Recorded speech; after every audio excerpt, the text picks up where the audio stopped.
You've probably heard this a million times. Just focus on making great products and the sales will come.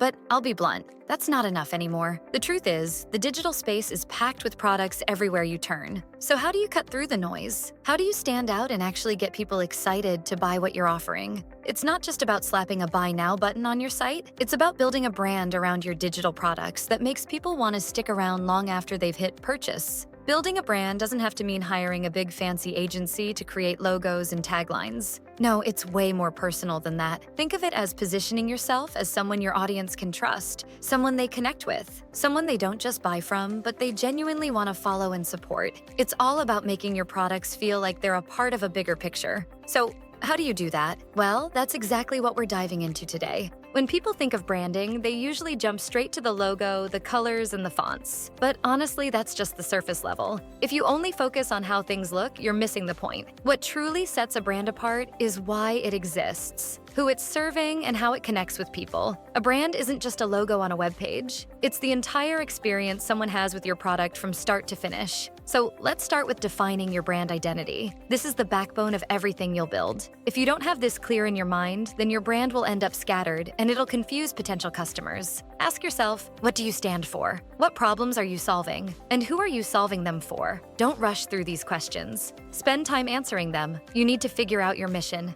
Why does your digital product matter? How does it help people? What's the change your customers will experience by using it? For example, let's say you're selling a course on how to build a personal website. Now, your brand identity might be all about making web design accessible to people who have no tech background. The focus is on teaching in a way that's easy to understand, maybe with a fun, laid-back approach. That's your identity. You're not just another tech guru selling a course. You're the person helping normal people make their own online space. One click at a time. You've got a purpose behind your products, and that purpose connects with people who don't want to feel overwhelmed by complicated tech jargon. Once you've nailed down your identity, it's time to think about your audience. Who exactly are you talking to? You've got to know your audience like the back of your hand. I don't mean just knowing their age or where they live. You need to understand their pain points, desires, and motivations. What keeps them up at night? What are they struggling with? If you're offering digital planners, for example, are your customers overwhelmed by disorganization? Or do they just want to stay ahead of the game with a clean and easy way to manage their lives? Knowing your target audience inside and out lets you create products,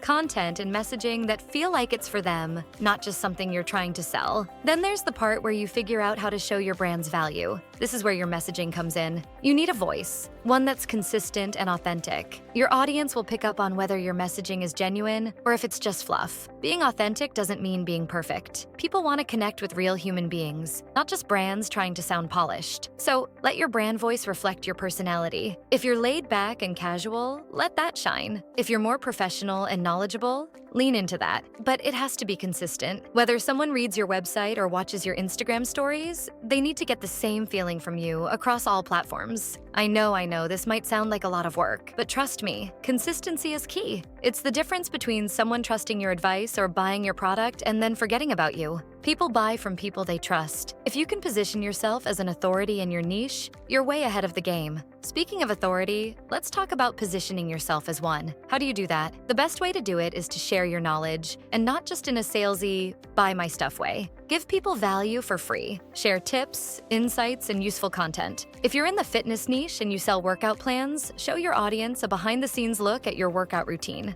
Explain the logic behind your approach and how it's worked for you or others. Break down concepts in simple ways that make your audience go, wow, this person really knows their stuff. You can also share your personal experiences. Maybe you've struggled with the same things your audience is facing. Maybe you've been through a long journey to get where you are now. If you're not just talking about your product but sharing your journey, people are more likely to see you as someone they can trust. It's relatable, it's authentic, and it builds that connection. It's not about pretending you know everything or making it seem like you've got it all figured out. It's about being real and helpful. As you build your brand, remember that people don't just want to hear from you when you're selling something. Engage with your audience on a personal level. Respond to their comments, answer their questions, and acknowledge their support. Show up consistently. When you build a community, it goes beyond just pushing products. It's about creating a space where people feel like they belong and are valued. Now, let's get into one of the biggest ways to grow your brand: collaborations. Think of it this way. You could try to build everything on your own, but why not leverage other people's audiences to grow faster? Partnering with influencers in your niche can can put your product in front of a whole new set of potential customers. But here's the thing. It's not about finding the biggest influencer and throwing money at them. It's about finding someone who shares your values and whose audience aligns with yours. If you sell digital art tutorials, you want to partner with someone who has an audience that's interested in learning art, but not necessarily a competitor. Maybe they have a following of aspiring artists or people interested in creative hobbies. The key here is authenticity. Collaboration should feel natural, and the influencer should genuinely believe in your product. If they're just doing it for the paycheck, it won't come across as genuine, and their audience won't trust it. When you do collaborate, think beyond just a simple shout-out. You could do a joint webinar, live Q&A, or offer a discount to the influencer's followers. Get creative with how you introduce your product to their audience and make it something that adds value to them. Maybe the influencer can give a testimonial about your product or share how it's helped them. If their audience sees them as a trusted source,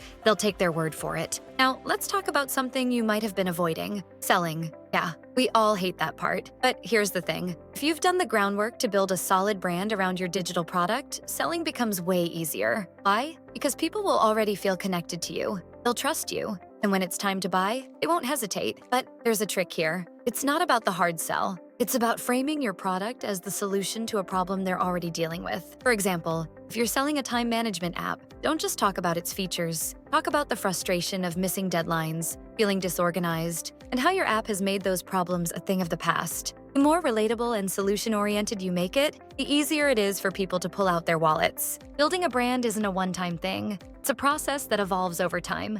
And here's the beauty of it. When you've built a strong brand around your digital product, it's not just about the next sale. It's about creating a community of people who trust you, value what you do, and want to be a part of your journey. It's the difference between a one-off purchase and a lifelong customer. So, what have we learned today? First, focus on building a brand identity that's clear, relatable, and authentic. Then, position yourself as an authority by consistently offering value and engaging with your audience. Finally, think about collaborations that expand your reach and grow your community. And remember, it's all about building relationships, not just selling products. That's how you go beyond just making a sale and start building a brand that people want to be a part of. What is your brand all about? Let me know in the comments. If you found this helpful, don't forget to like and subscribe for more videos like this.